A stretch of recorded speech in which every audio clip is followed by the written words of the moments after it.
Welcome to our prompt, and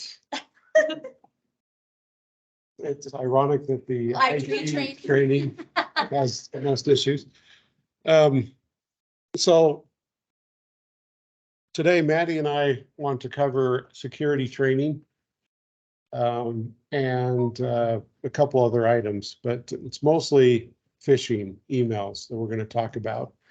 We're also going to talk about two-factor authentication. We're going to be turning that on, and so that everybody's going to get this extra layer of to-dos they're going to have to get through to get set up.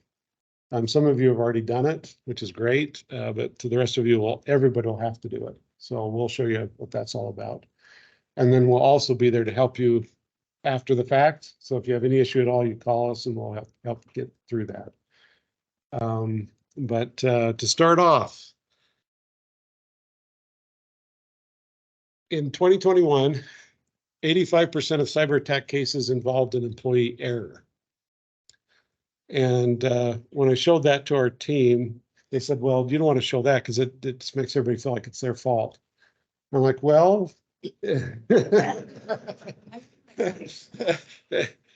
and it's not necessarily because you're doing something purposely wrong, or it's just the IT guys know everything. Is because that's who the cyber criminals like to use. They like to go through you guys to get in, and they know they can't get through us, so they attack you.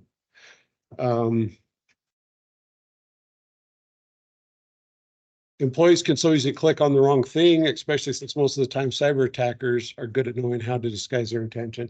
And it is all about the mindset of the cyber attacker.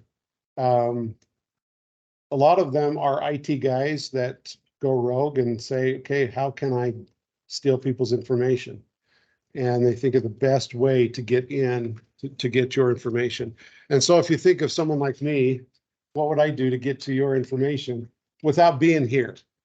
I have to do it outside, and I have to do it through emails. I have to do it through pop-ups on your computer.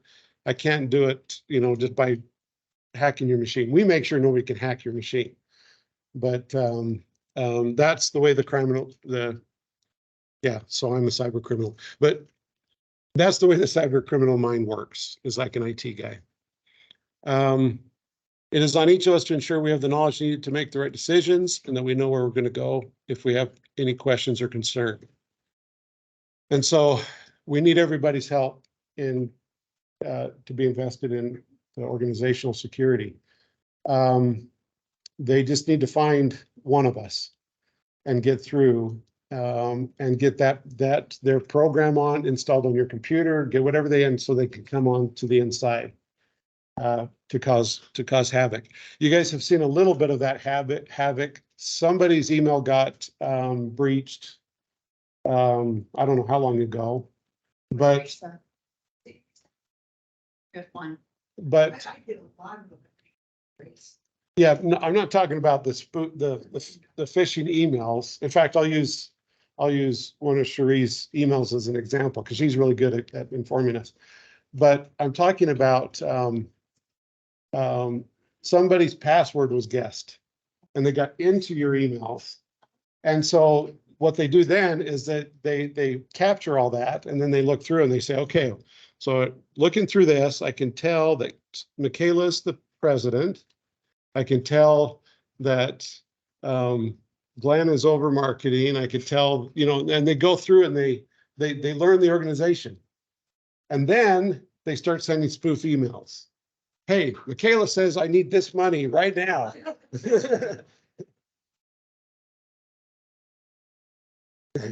Yeah, yes. And now that they've got in, they have that information. There's no way to get them take that information away from them.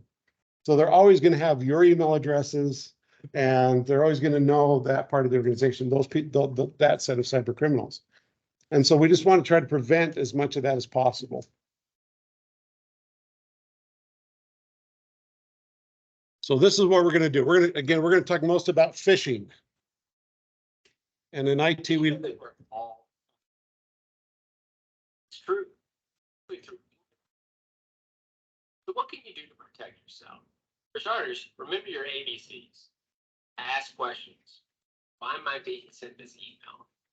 Be suspicious. Who's this person sending me this email? If you know them, call or contact the sender of the email. Don't ever give out personal or classified information.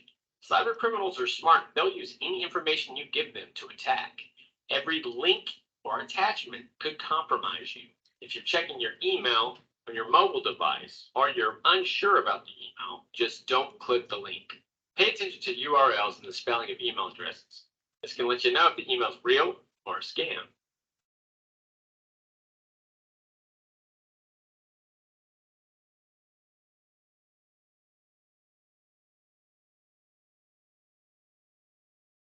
There we go.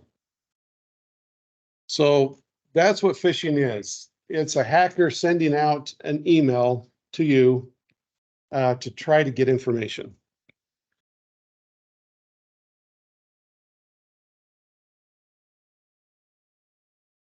I'm going to click through. I need to click that. There we go. They want to convince you to click on a link that can give them access to your personal info or the computer system. So usually what it is in an email, you'll see a link or a button to press that says, hey, you need to update your password. Hey, you need to click here to make sure this is okay. And as soon as you click on it, you're actually going to their site and you're giving them whatever information you type in. This is an example of a phishing email. I use Zoom a lot. Maybe I should read this. So they're trying to grab your attention. They use your name because they know it, if they've learned that. The deadline is really soon. That's where they usually give us more time. So this is starting to, these are the things that are starting to look fishy about this phishing email. The link asked me to log in. That's weird. I'm already logged in. The logo looks familiar. There's pieces of it that will look legit and pieces that won't. And I have never seen a perfect phishing email yet, where they do everything perfect. And there's reasons for that.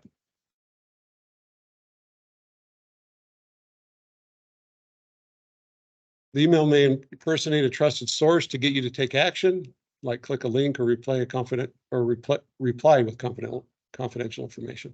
These type of attackers can research specific information about you and your company to appear like a trustworthy source to manipulate their victim. To make you fall for social engineering, attackers will use emergency language. So this is a key thing you'll find in these emails, is they use phrases like, if you do not respond immediately, this is your last chance, respond now. These words make you act first and think second, because no one wants to get in trouble or miss an opportunity. It manipulates you to make a rush decision.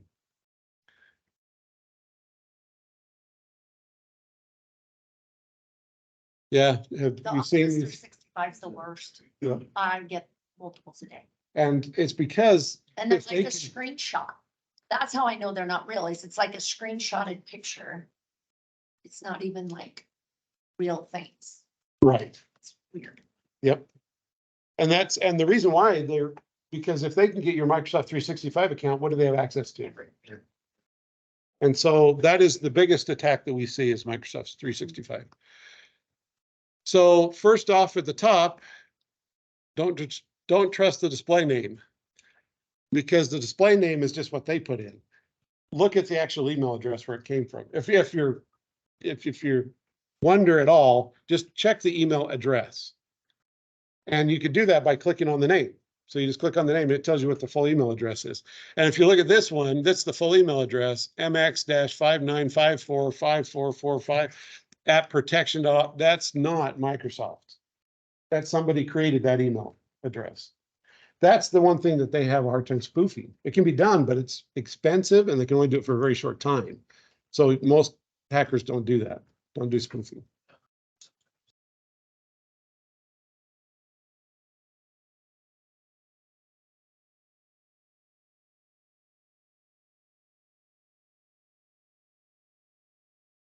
a little addition to it. Yeah. Yeah, so sometimes they'll to the actual email address, they'll add I think it puts a C dash. I don't remember what it adds, but it adds just a piece to that that email address. But if it's not exact, it's not the right email address, is the key point of that. Check for errors in branding. You can tell that that's not an official Office 365, at least I can. That's just somebody typing in there. Check the salutation, hi sales. Okay, that's not me, but it's generic. Check for grammar errors from other users because you failed to resolve. That is one thing that most of the hackers have a hard time with, because most of the hackers are from other countries and they don't understand English. And so they'll make grammar. Microsoft will never make a grammatical mistake like that in a blast email. But let me say this, Microsoft usually never sends out emails. So if it's coming from Microsoft, yeah, it's not for Microsoft.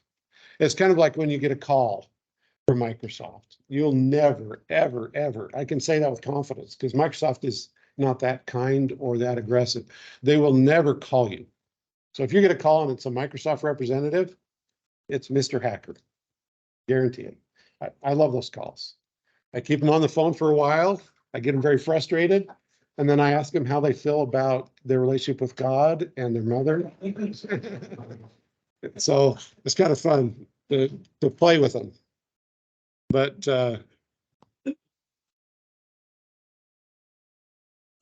your account will be disconnected from blah, blah. So there's the watch for threatening language. Your account is going to be disconnected.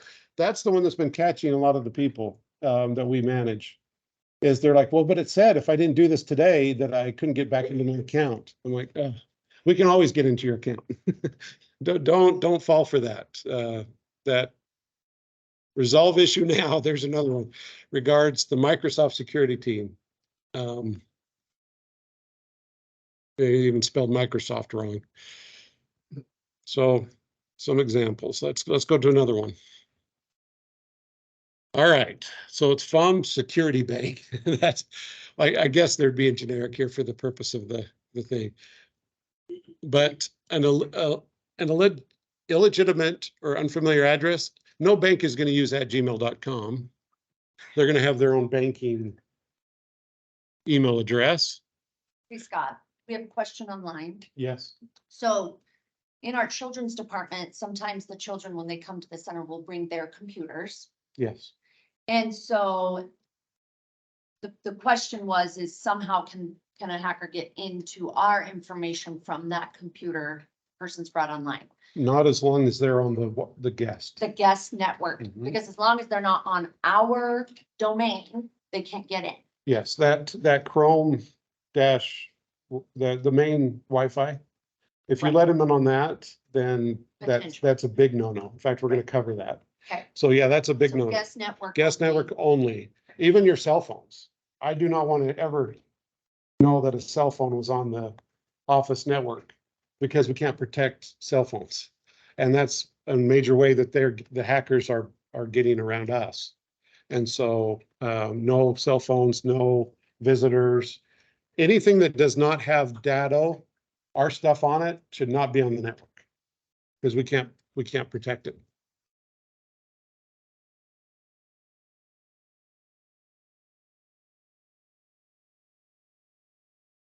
The only reason it would be on the Wi-Fi for the staff is because previously you were given a password and it saved it.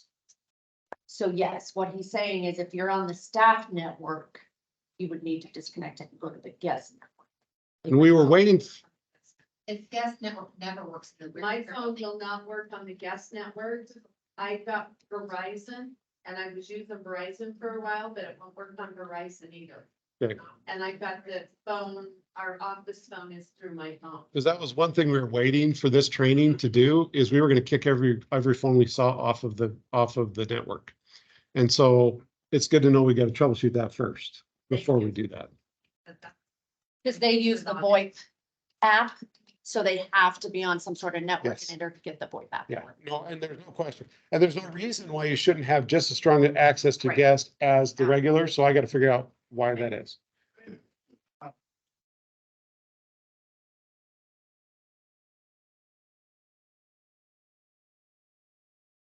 It doesn't have a password, so you should just be able to connect right away to guest. There's no password to the guest network. Doesn't it have a login after that?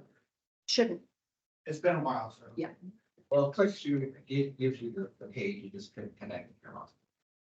That's what I'm talking about. My here. data, I always have to turn my Wi-Fi off. It's my data works by Wi-Fi. Okay. Yeah, this is all good to know. We can get that whipped into shape. So thank you. But yes, we will be kicking all the cell phones off of the, Rexburg says that their personal data doesn't work in the building, so they connect to the guest network to be able to get access to their data. So I don't know if Rexburg is. okay, Michaela, that's actually what Cherie said about the staff network is the only one that works in the building. Our guest So the network guest doesn't work. network's not working. Guest doesn't work here and our personal data doesn't work here. So we're Okay. all connected to the staff network. and it does sound like, there is some, timeouts and things on that guest that we're not familiar with. So we're gonna probably reset it and clean it up that way, so. Okay. But, I'll come back and we'll check with Rexburg, we'll check with Cherie, anybody else we should check with when once we get that. Wes. So, Sounds like. Wes, okay. All right. Let's see here. Okay, so again, we have a sense of urgency, subject, action required. A generic greeting, dear valued customer. The bad grammar. A suspicious link. Anytime I see a link in an email, I am suspicious. And you should be too. If I see a link, I go back through and I review the rest to see if it's a phishing email.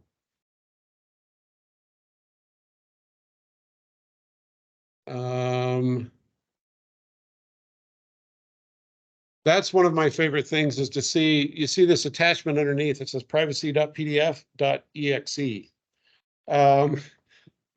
That's an executable file, that's not a PDF. The last thing on there tells the computer what that is, and that is not a PDF. And they'll put PDF in the name, they'll do all sorts of things, but when you actually look at that extension at the end, it's something different. Yes. No, it's good.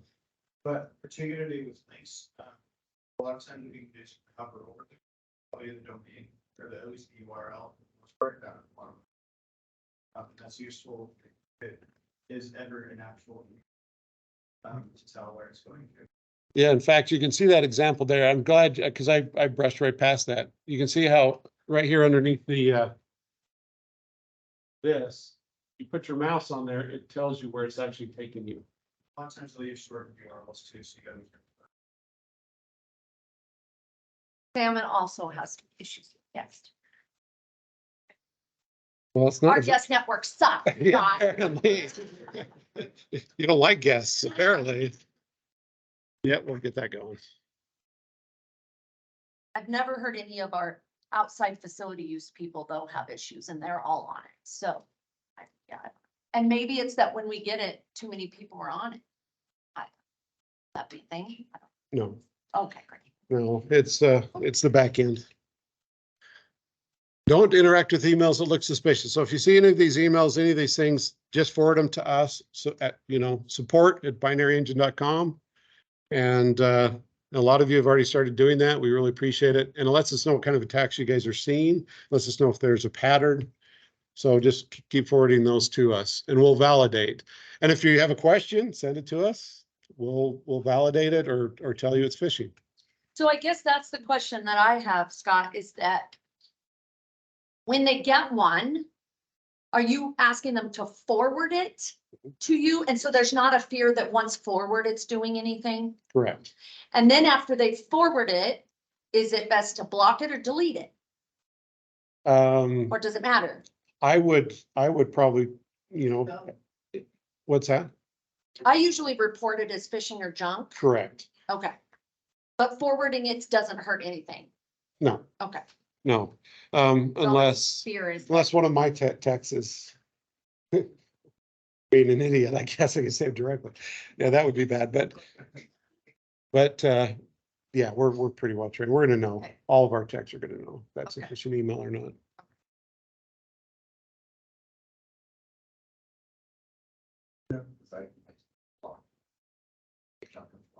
Junk and block, yeah. Yeah, we, Right. and again, I mean, if you're getting 10 a day, we've got to probably do something else. If you're getting one a week, yes, I definitely want to see them. And so there's kind of a fine line there, but we need to see some patterns. And so if we're not getting any, we're just seeing a couple, we don't think there's much of an attack going on. But if there's something direct, we can actually do other things in the back end to block. Maybe put in an extra spam filter or something to block those. So we will be sending simulated attack messages to you guys. That's another thing we've been waiting to do. We're gonna test you. We're gonna be fishing and see if we catch any of you. So, isn't that mean? I think that we've gotten caught on, that cause and posed the most risk, because it's happened more than once, is purchasing of Amazon gift cards. I've had multiple staff almost do it. Almost purchased Amazon gift. And it's because it's from me. They feel like, oh, it came from her, it has to be. It has to be legit. Yeah, so that's the one that I think posed us the most risk. Funny that people think you're gonna ask for Amazon gift card. Yeah, You guys- yeah. And it's not small Well- amounts, it's like large amounts Let, of that. let me make that statement. Yeah. If you're ever asked for a gift card, it's a scam. It's the one way they can't be tracked back, right? Correct. Yeah, so Money we mark, figured that out. money orders and gift cards. Or digital currency. So those three are the only ways that they can get funds without being tracked. So yes, so we will be testing you, after. So to help prepare you for this, we're gonna test you right now. In fact, I'm gonna let Maddie be me the mean one. She'll test it. All right, so I'm gonna ask you guys, what is wrong with each of these highlighted bits? We have some blind people in the room. I don't know how to get it larger. You might have to cannot speak up. enlarge it. I can do that. I cannot enlarge it, but I can read it off. So we're gonna start off with the red one, and I just want you guys to tell me what is wrong with it. So it says, urgent, your account needs updating, Urgent. right? It's exactly right. I know I'm trying, sorry. No, you're okay. Right? It's creating urgency. Attackers want to make you panic so that you're more likely to make a mistake, right? All right, what is wrong with the orange? Your account needs to be updated immediately. Immediately. Yeah, immediately, right? It's using that threatening language and asking And for personal information. So you the count. yes, Huh? So it wants all your account information. so it's urgent and it's asking for a count. Yellow, it's a suspicious link. It says yourbank.com. Click here. Yeah. Your bank for one. Yeah. And it lives here. A link inside of the, you know. We do a lot of links inside of emails for lots of things because we're connecting it to within our OneDrive. But if it's in our domain and it's going to a OneDrive, it's within our protected domain. But if it's from outside, that's when you need to be concerned to go and check out the link. So. Yeah, so it's good to kind of hover over it and see kind of where it's going. All right, and with the blue, what is wrong with the blue? Grammar spelling, the phone number out of country. Yeah, Yeah, that is all right. Nobody uses the word telephone. You guys did great. yep. Yes, says you can also be called to us, update your information. Information is spelled wrong. On the telephone, Oh, Ian, phone, also spelled wrong, at and then, yeah, weird phone number. All right. and then Oh, good. India or somewhere. Yeah. I spelled team wrong at the end. Yeah. Your team. Yeah. And most of the time, I think it's correct that you guys say is that we're all in a hurry and we're reading our emails quickly. Yes. So we probably are not considering all the details. Yes. Yeah, So it's not by intentional, it's just us not slowing down and. yeah. All right. And you can do a reverse action plan, which is as soon as it's asking you to do something, that's when you turn on all your sensitivities. If it's just an informational email, okay. But if it says click here, if it says go here, if it says you need to do this, that's when you turn on all of your filters for phishing. Now we're gonna move on to a slightly harder one. So this is a Microsoft login paper. I'm gonna ask what? So well, I want to first explain. So one thing that they will do is they will make Chrome pop up a ad that you don't know is an ad, but it's actually something like this. And so it's meant to look just like the login page of Microsoft, but it's not. And this is how you can tell. We're gonna start from top to bottom. So on first glance, is there anything that stands out to you guys as wrong? I can't even see that. Well, the URL. That Yeah. the URL says on my Microsoft Office DNS Army support Office login. And it's this whole thing, right? Not the actual Office login. Office.com or Microsoft.com. Office365.com, yeah. Mhm. The next one, can't really quite see it, but these little links, Oh, yeah, those are don't received. really go anywhere. I'll just take you right back to this page. I had that once Yeah.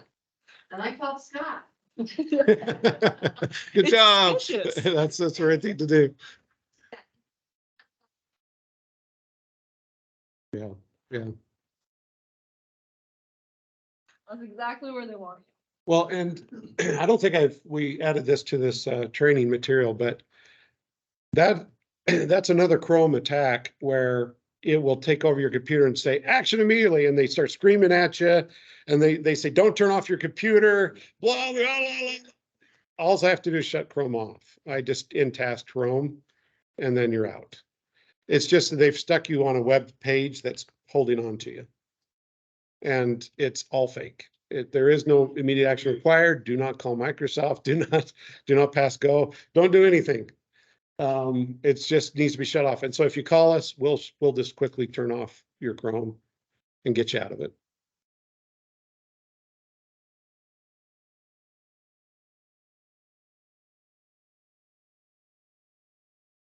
Which is not very near. And then for this last one, it says unnecessary space and formatting are signs of quick replication of a website, right? You have all these kind of weird gaps. And there's a black gap underneath. Yeah. So it doesn't quite look official. So I have a question. One of the things that makes me not think it's official is that inside of, like on the top, it will have the, I can't even read it, but where your websites go on top up higher. The URL. Yeah, so what I always, when I see that, I always exit out of whatever it is and make sure it's in a new page. Because I've never seen this, I've never had it happen to me, but I've had it happen to family members.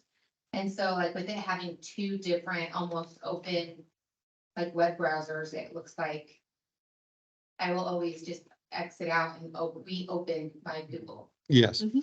Well, and that's the key is if something like this pops up it's always the best thing just to close it and open up your account with your browser, like you're saying. So just go to just reopen it, go to office.com or outlook.com, wherever you're going and log in.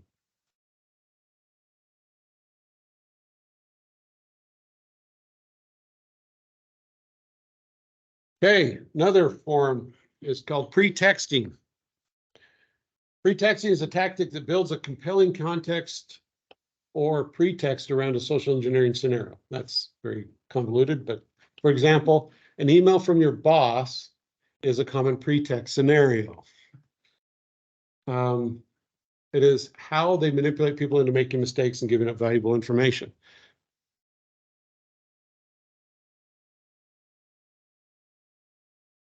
That was one that we received from you guys. Yep. So it's from Michaela, and you can tell, right? It's from Michaela. You see the URL? The address there at the, right after Michaela's name? Yes. Is that her email address? No. No. So it didn't come from Michaela, but it's somebody that says that they're Michaela, but it's not. You know, we had one most recently and we probably should have forwarded it on to you. And I don't know if it got done, but it looked just like this as well, but it was Ron asking for his direct deposit to be changed.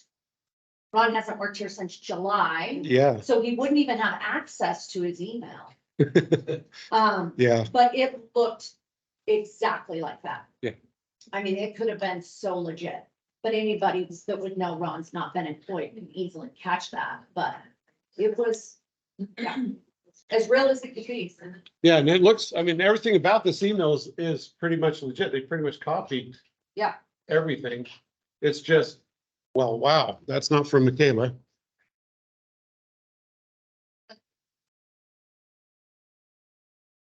The fonts are different. Yeah. Yep. And now going forward, I believe we're there.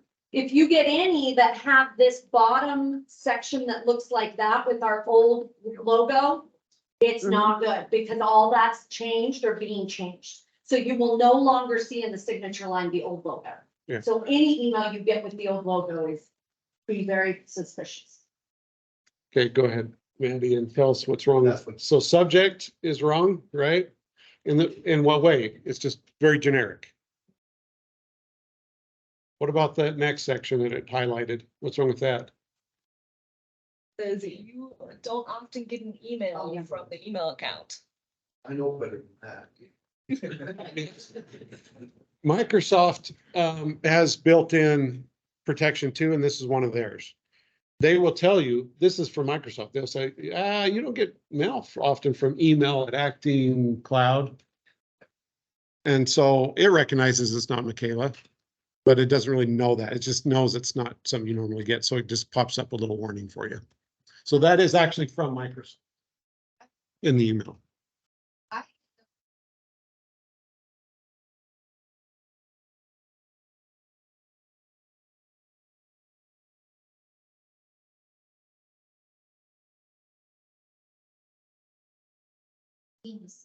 If I don't reply to it, it will say, you have received, you don't receive this, and it has the Microsoft little square, and it says, hi, your teammate is trying to reach you.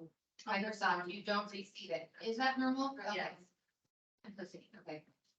It's just forwarding the message coming on Teams. On Teams. Oh, yeah, it's just a notification Okay. to tell you, wait, you haven't read your notification. Yeah, because if you look on it. Yeah. like, Get on Teams, find out what's. Right. We only have till 9, right? Okay, so I'm gonna brush through these. Should we have 12 minutes, guys? So you- So, what was wrong with this one besides the phone? Oh, it's asking for personal information. Customer name, PO invoice numbers, due dates, yep. Before COB today, exclamation, right? Usually, or no, there's no exclamation. Close up business. Before Bob. But you're not young enough. Okay, and here's our final one. Yep, these are the common ones. Yes. Looking over, Whoops, I gave him the It first looks one. like a That's fine. picture. looks like a picture, right? Can you guys, are you guys having a hard time reading this? Yeah. All right, it says mail delivery status, Adam at Arnick. Here, right? Got a little Microsoft warning. Yeah, it's from Adam, not Microsoft. So why is Adam sending this to you? This message, it says 11 messages failed to deliver to your mailbox today. These messages will be deleted in 24 hours if no action is taken to review and restore these messages. Nice little link block. And you have another little warning down here. It says this email was sent from an unmonitored mailbox. And then one of the final things, which you guys can't see, but Microsoft address is right, but Microsoft usually does a 1, and they don't spell it out. Which is interesting because they spoofed Microsoft's warning. But that is actually from Microsoft here. But again, the biggest key is it's not for Microsoft. And Microsoft's usually not going to send you something like this and then ask you to click on a link. They know better. They know that that's how cyber attackers get in, so they don't do it that way. They usually contact us, the administrators, and tell us that this issue is happening. Okay. Rogue security, here's another way of attack. This is another Chrome or Edge type of I keep saying Chrome because it's all the same Chromium, but Edge, Chrome, whatever browser you're using, they'll pop up ads. And if you're getting these, I can shut them off. You guys just call us, we'll shut off these types of things. But you'll get a pop-up like this. Warning, we found a bunch of viruses on your machine. Click here to remove the threats or whatever. Yeah, it's all fake. So Scott, here's a question, and it's coming on the chat too, and it's kind of a legitimate question, but because we get so many phishing emails, so many spam emails, it could potentially be a near miss for risk management, and we could report it in our process of reporting, but we'd be doing it a lot because it happens a lot. Do you guys track these things in your system? Can you see when we're getting them, or should we forward it to you every time? And that's kind of the reporting process. So if we had an external person ask us, how often does this happen and how are you protected? You would be able to tell them that. Only if you forward it to us. Okay. We can't personally emails. That report, Yeah. we should be forwarding them to you every time, so you can track Yes. what's happening and protect ourselves. If you need a full audit of that, then yes, we need it every time. No, that's what we're saying. That was the question, but I think we'd be doing too many because we get them so much. So I don't want to put that burden. But that means forward every single one you get so they can track it. And then they'll also be able to see what are we not doing to protect, or how's it happening, or whatever. So forward every one you get to the binary support email. Okay. Okay. Let's cover some other things. I'm going to kind of brush through this pretty quickly. We're running out of time. But for your another thing we want to cover is your passwords. With password protection, here's the keys with good passwords on your computers, on your Microsoft 365 account. Use strong passwords, change them regularly. Once every few months is fine.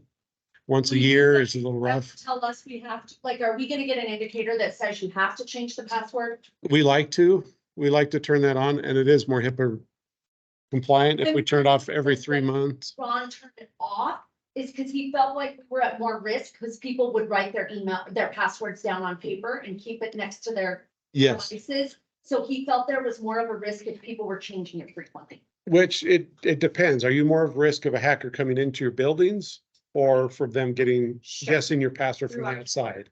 And so it's that balance. Okay. Yeah, don't ever share your password. Everything's audited. And so if you give your password to somebody else, then yeah, they can make it look like you're doing things. We'll be able to know who deleted that file, who did this, who did that. We've had employees leave and they're malicious and they tried to delete a bunch of stuff. Well, for number one, we protect the data. So sure, delete it all. We'll just bring it right back. But then we can go see who did it. And there have been, we've been involved in some lawsuits that way too.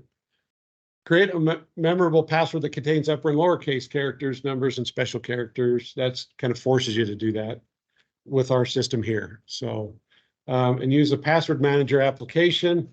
I would rather that than use the same password for everything. A password manager application is something like KeePass, LastPass, Bitwarden, 1Password, and you put them on your machine. You have a password for that, and it automatically fills the passwords for everything else. It remembers them and keeps them for you. And those are the 4 that we trust to do that. Is it Proton Pass? Yeah, I haven't heard of that one. Cool. Proton Pass, write that down so we can look into it. Please. Sorry. What we are doing. Okay, these are some of the things that we're doing on the back end to protect you. Datto is a big one. Datto is our management system that we put on every single device. If Datto is not on a computer, then it's not under our screen of security. And so that should be on every device. I can't show you, but in the bottom right-hand corner, you know where the caret is in the bottom right of the computer. Oh gosh, how do I show them? I can't show them that. But there's a circle, there's a blue circle with a heartbeat going through it. That's us. And that should be on every computer. So if you go down to the bottom next to the clock and you look at all those little tiny icons, you should see a blue circle with a heartbeat through it. That's us. What's that? Our little Chromebook computers, No, you have data connected to them. no, and those are on the guest network, or should be. Because we can't protect those. They're just like a phone, basically. We can protect them, it's just, yeah, it's expensive to do that and hard to do. So it should be installed on every computer. It protects against intelligent virus deployment. So in other words, we have received like those, probably the most aggressive attack we've received recently was a law office that they, one of the lawyers actually installed a program because we made him an administrator, which we'll never do again. But he installed a program, and that program just hit itself until it just watched things until it knew it was a good time to go and crypt, or what's it called when you lock?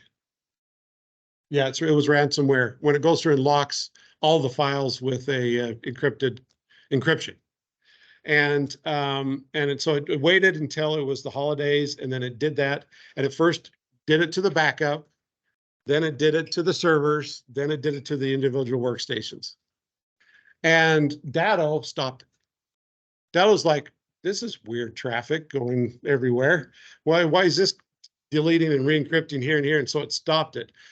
We still had to flush everything because we didn't know where the virus was hiding, but Datto stopped it. Keeps the computer, and antivirus doesn't see it. So it's another layer of protection. Keep the computer on top of, so it also makes sure your computer's up to date. It's always making sure the antivirus is up to date and your computer's up to date. It should be. And then it gives us an inventory of everything, everywhere.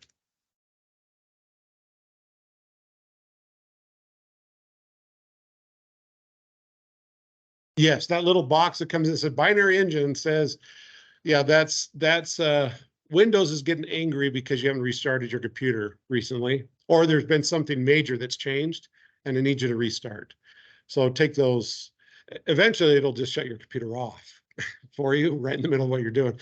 And so some of the updates could be a month or two old and it doesn't care, but some of them it's going to be very aggressive about. So if you see that, it's saying, hey, I really need you to restart your computer. But thank you for bringing that up. It manages the antivirus, make sure everything's healthy and functioning there, gives us alerts if it's not. And then it gives us the remote access when we pop it into your machine. That's Datto we're using to do that.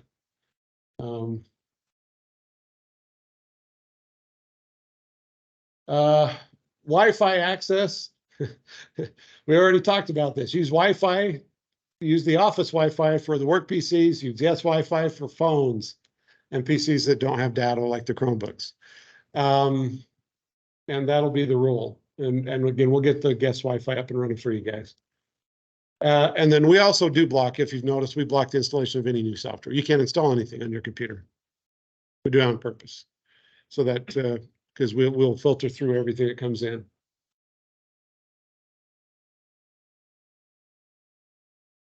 And then finally, we do have server redundancy. Sure, they thought they encrypted our backups. They did, but we have a back end.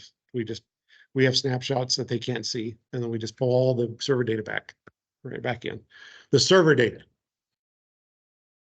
Scott, there's a question also about the guest Wi-Fi. Supposedly there's a 2-hour cap Yes, and it'll kick you out. Can that be changed? yes.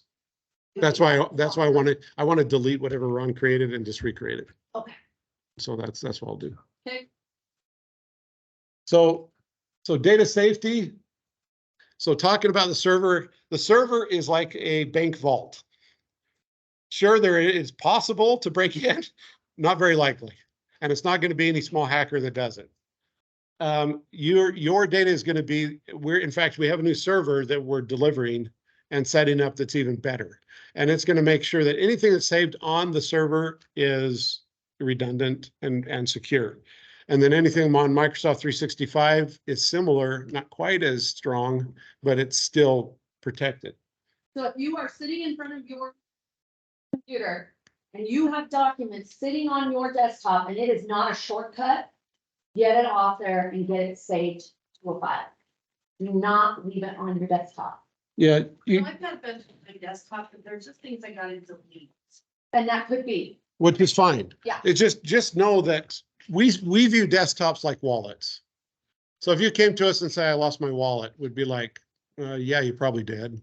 I mean, we all lose our wallet sometime, you know? And so if you come to us and say, my computer won't boot, the hard drive's dead. We're like, oh yeah, that happens. Well, it'll work for us. We'll get you back up and running. Where's my files? We don't know. We can't keep track of the files on your computer. And so they're gone.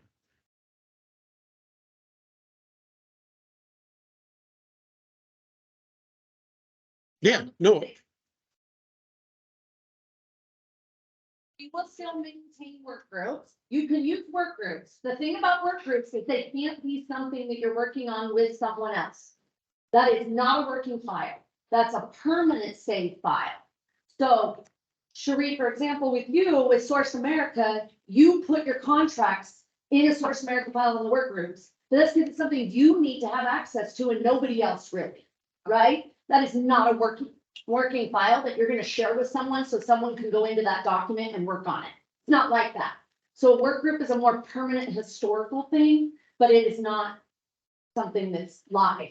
So that's why we have work groups before, is that's a more permanent thing. And my home folder is my stuff and Right. What's the best way to get it off of your PC and onto OneDrive? So I would say that, yeah, or drag and drop it. yeah, If you open up the file explorer and just drag it into, well, that doesn't have Yes. show. Do we migrate work groups onto OneDrive, or are we just keeping work groups the way it is?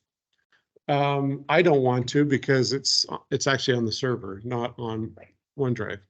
the difference with school work groups too, Right, so it's you will find data there from 19, God knows what. So if we move all of that, we will take up so much space, it would be unbelievable. That's- So there's no reason for us to do that. And again, No, these folders are going to be more protected than even Microsoft OneDrive right.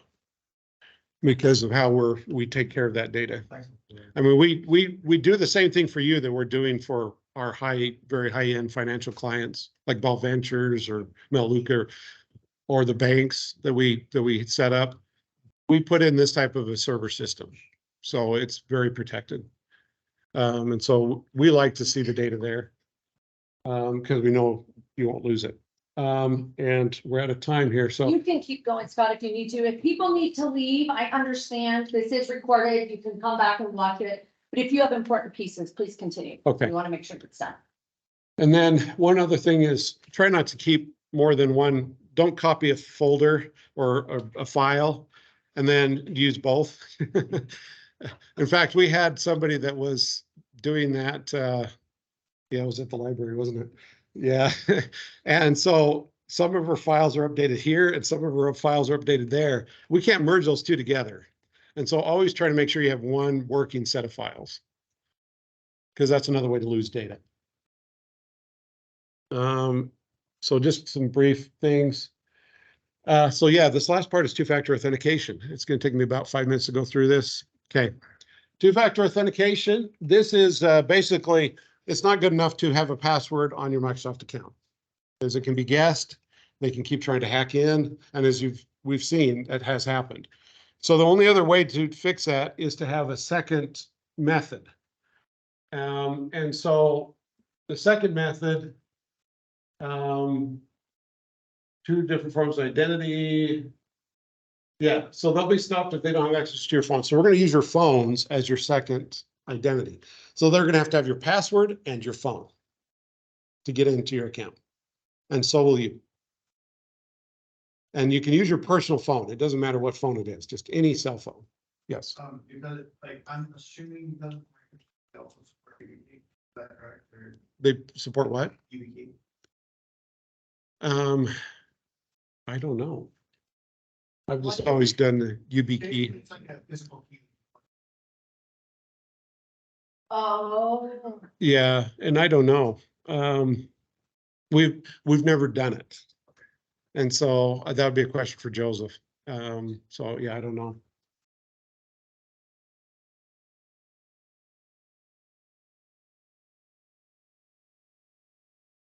Well, you don't have to.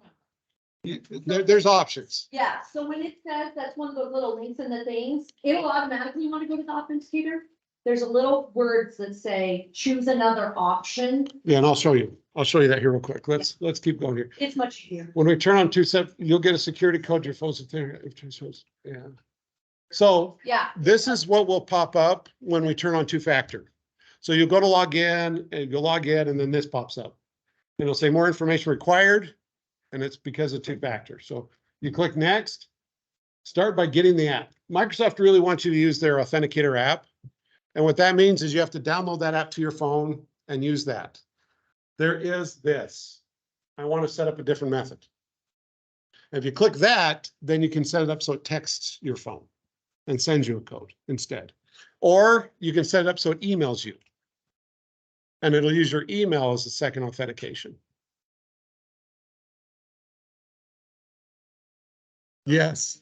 I don't recommend email as I would prefer Microsoft app, text messaging, email.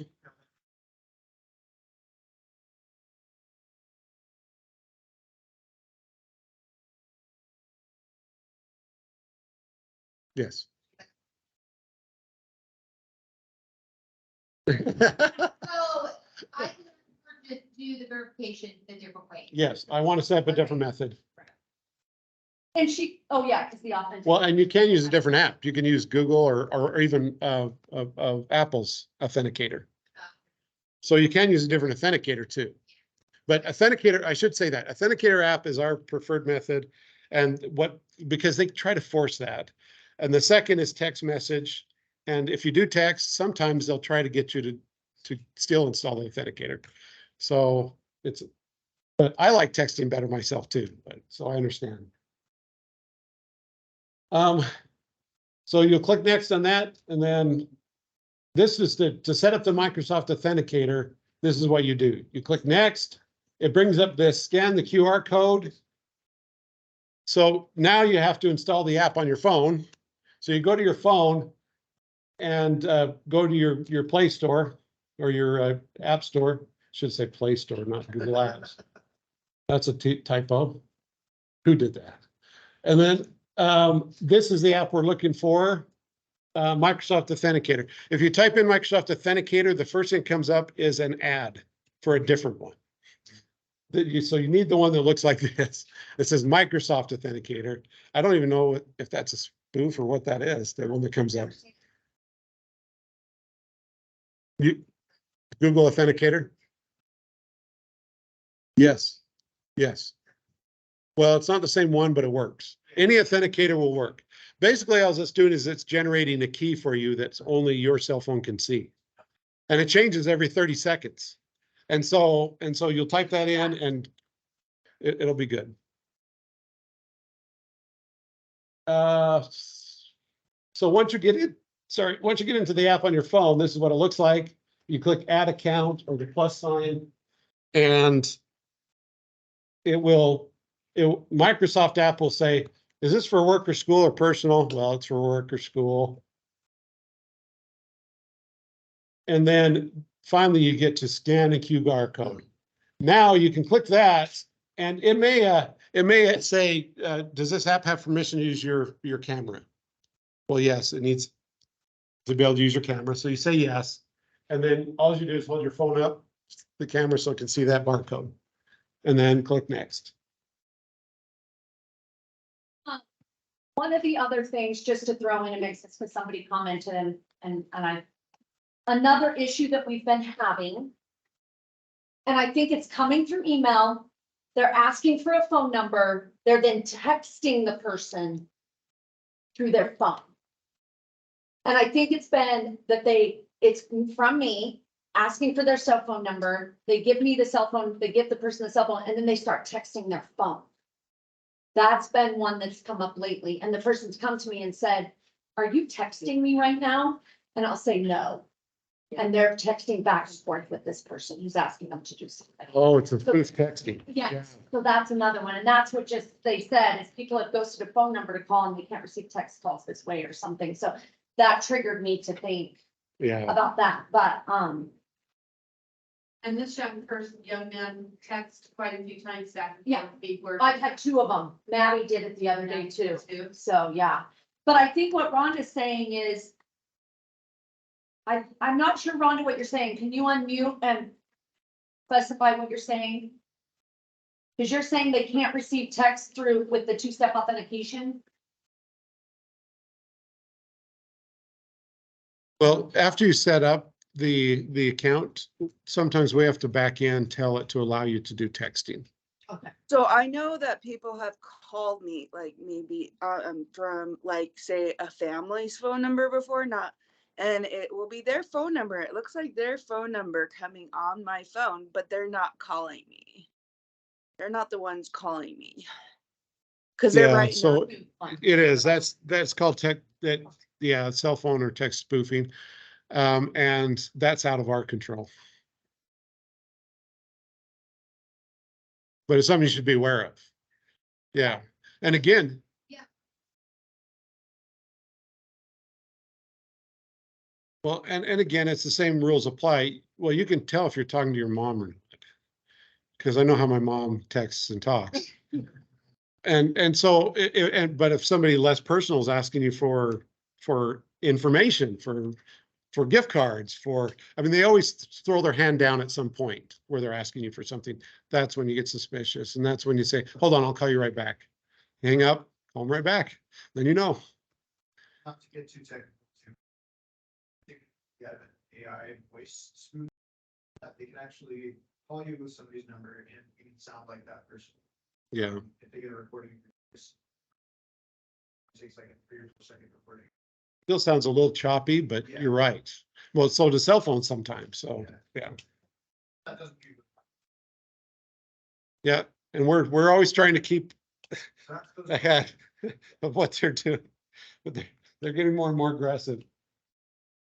But the key to it all is, and I want to keep it basic, the key to it all is before you do something that gives out personal information or money, you just pause and you verify. That's the key. And if you do that, you're going to miss 99% of all of these attacks.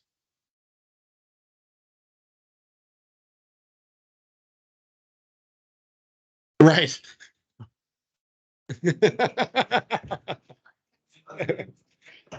Wants to keep it a secret. Yeah, it always does that. It's a secret. Yeah. Take her to go on the payment, because if you don't want to keep it a secret, she would come into my office and say, this is what I'm. This is a secret. Okay. So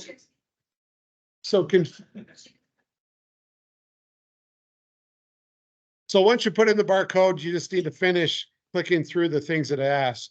It's different. It's almost different every time because of your computer type, of the browser you're using and which authenticator app you're using.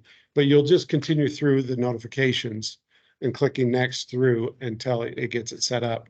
At some point, it's going to either send your phone a number that you type in to verify, or it's going to ask you what the code is on your phone, just to verify that it's your phone. And then as soon as it does that, you can click next, and move on.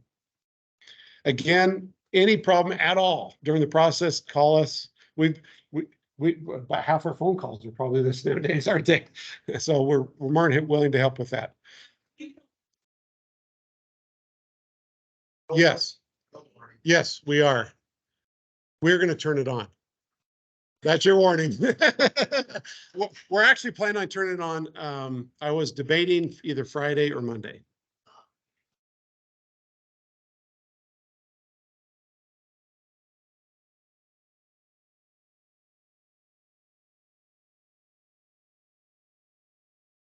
Oh, good. So. Find us. Yes. Okay. Well, you already have the app? Yeah, and we can make it so you just have one. Like I could help you walk, yeah, I can help you walk through that.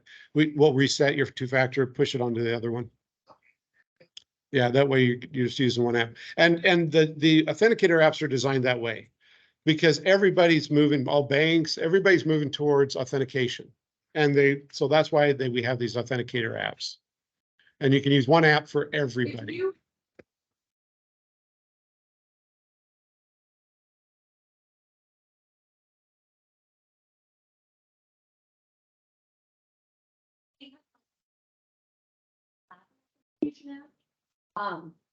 So, and it's not bad. I mean, I have it and I have multiple things that go to that authenticator app.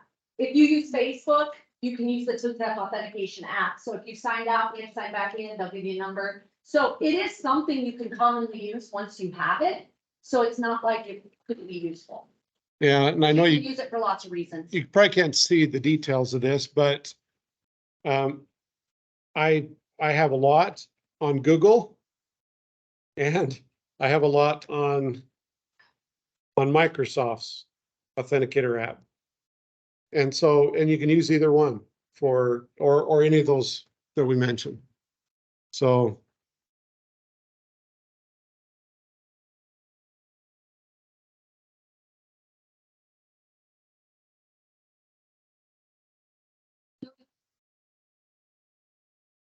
Yeah. See if I find one. I'll just ignore it. That would be a Michaela question if we need it for the audit.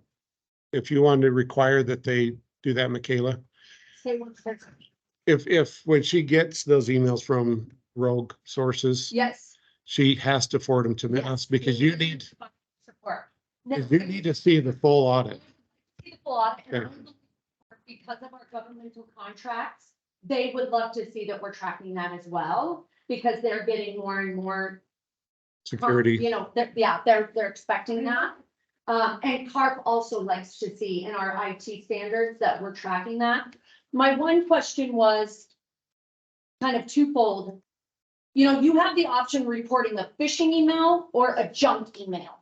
Does it matter? Do you know what happens Microsoft wise if you report one or the other? Because sometimes people may not know, is this a phishing email or is this just a junk email? Well, junk email is something that's not malicious, so you Okay. just don't want. Okay. Phishing is something malicious.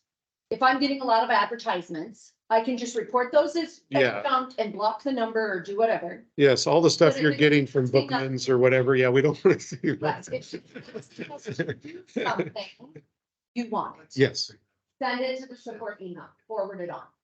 And they can always delete it. If you Yeah. end up forwarding something that's junk email, they'll just delete it. But they need to be able to see what we're getting. yes. When it comes to those phishing emails, we need to see those. And then, yes, it is good to mark them as phishing in Outlook because that tells Microsoft that this was malicious. Yeah. So they junk it and make it malicious. Okay, last thing, I just want to make sure you guys recognize who we are. You're probably not going to see Steven, he's remote, but you might see Maddie. Oh. And you might, she might go, my team. She watched the other day and I was like, and she's like, hi. And I'm like, oh, yes. And this is a security piece. You need to know if you see anybody outside of this, then it is worthy of a call to me. Bob is here. Who's Bob? I don't know, Bob. Yeah, he says he works for us. Yeah. Yeah, and we want to know that Bob's there. So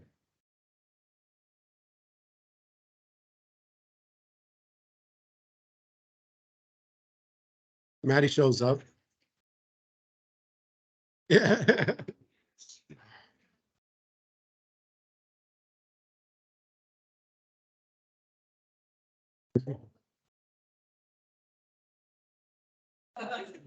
Well, and so she has the best smile amongst our group.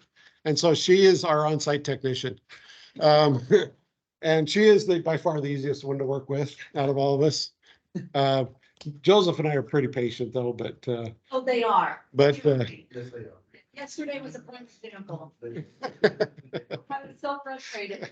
And the second time when I called and Joseph answered, I thought it was you. So I just started talking to him, letting off of what we were and just luckily he caught on very quickly Yeah. what the heck I was talking Yeah. about, but yeah.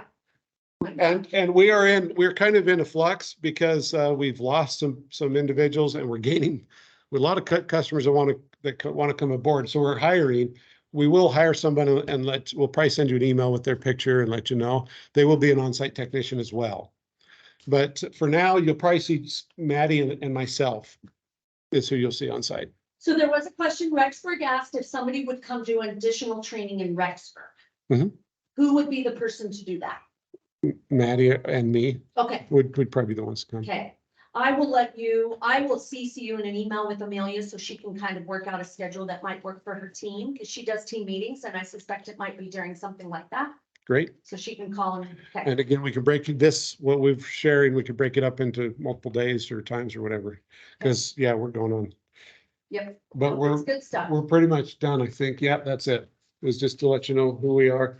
And I am the account manager, which basically means if you need to order, if something needs to be ordered, if there's something wrong with one of the texts, if there's something wrong with the account, that's me. If it's a high-end security problem, it's a server issue, that's Joseph. And he's our very intelligent, and He's the nerd. he's the nerd. And he's one of the few nerds in the United States that are true nerds. I put him above anybody I've met on the western part of the United States. I've met a lot of IT guys, all security companies. These high-end security guys that INL sends down, Joseph just runs circles around him. So he is very, very intelligent. There's a reason why I partnered with him. And he's a very friendly guy. Yes.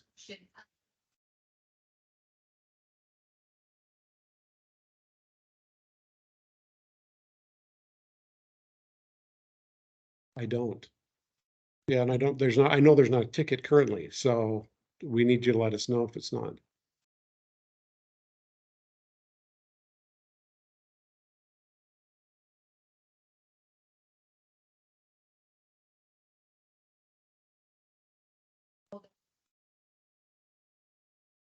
And it said, that's not on our server. I have no idea why you're using that. And I was like, Oh, it's not on Datto?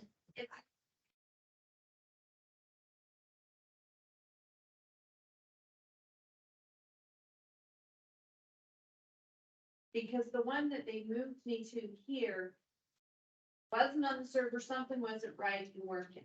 So he pulled mine from there, put it in here, then Crystal's was having problems on hers. So they took the one from here, got it fixed, but it, not you guys, Rod. Okay. And I And- don't know if that one ended up back in that office. I don't know, I just So- called and they were like, We'll follow you after this meeting, because if it doesn't have Datto installed on it, it's not on the network, it's not on Datto. Those are two issues we've got to resolve.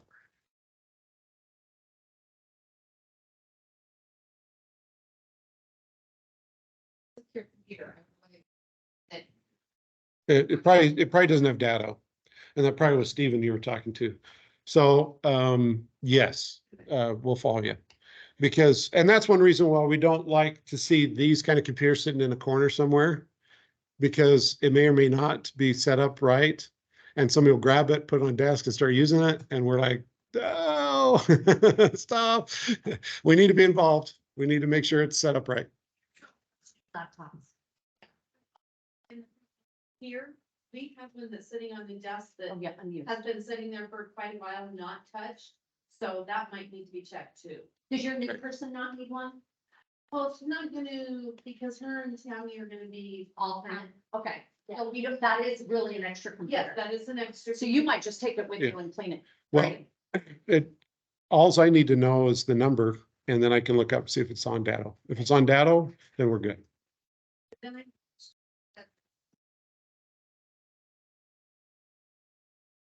It is. It is. That's the one time where it's appropriate to email Scott at binaryengine.tech. I actually called yesterday upset because it's usually a 2-week process. Yeah, no, more than 4 weeks. It's almost 5 weeks now. So I called them upset, figuring out what's going on. So I'm waiting for their phone call back with an apology because it normally doesn't take this long. So, yeah. Well, it's just- So they got to be our stating that Yeah. they want off fast now, No, and and we're bombarding. I should have an answer here. I mean, I've silenced my phone, so I'm expecting an answer to that actually when I get done with this meeting. So if not, I'll be calling again. Thing. Yes. And that's probably the last thing is how to contact us. Please call. That is our preferred method of contact. The reason why we prefer that is because we know you're sitting at your computer. We know we can pop in. We know you can show us the problem, and then we can take it from there. Then you can get off whatever at that point. But that just makes it so easy for us if you call us.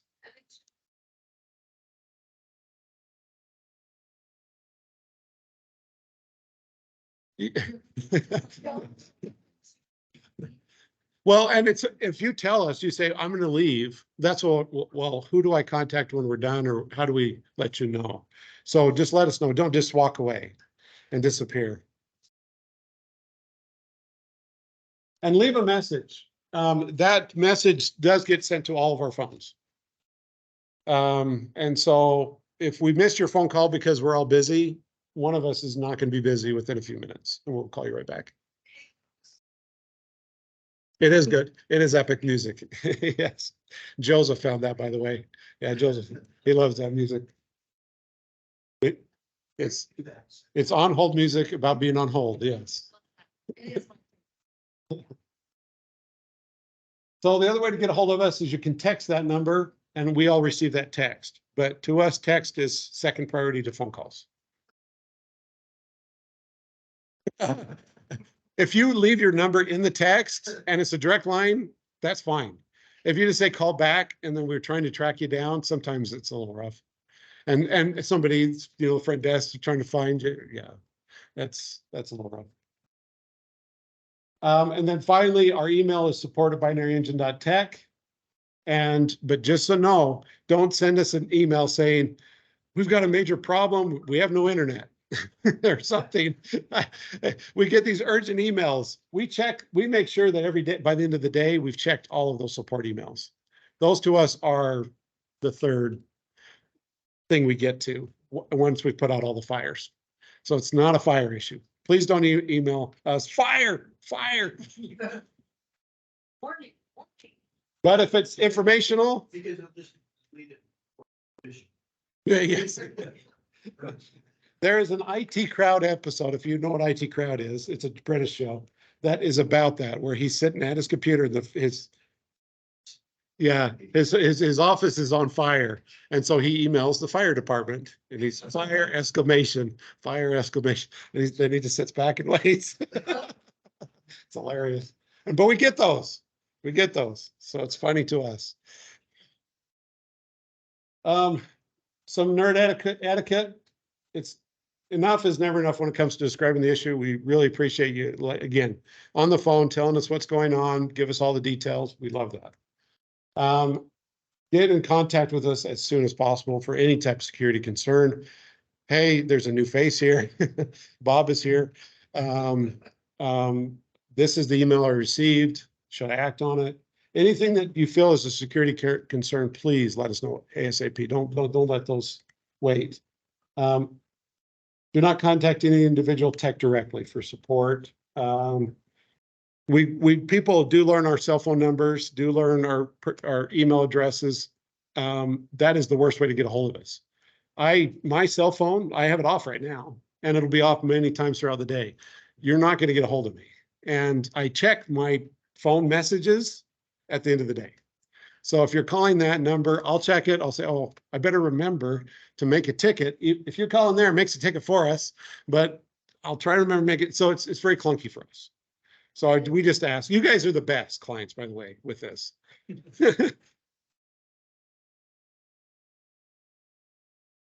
Delete it. And I'm getting better at not doing that, not using my, I'm doing better using the system to text you back. So, yeah, so that's. No, and again, you guys are the best.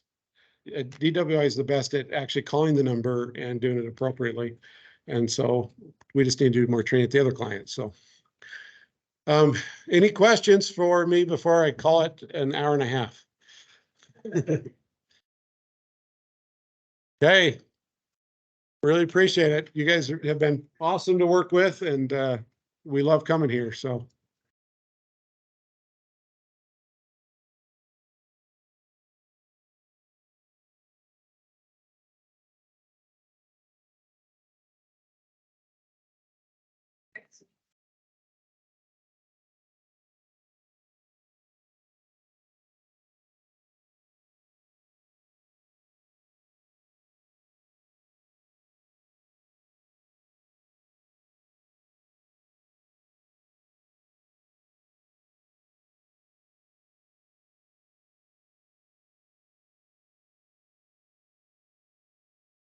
Can't hear you.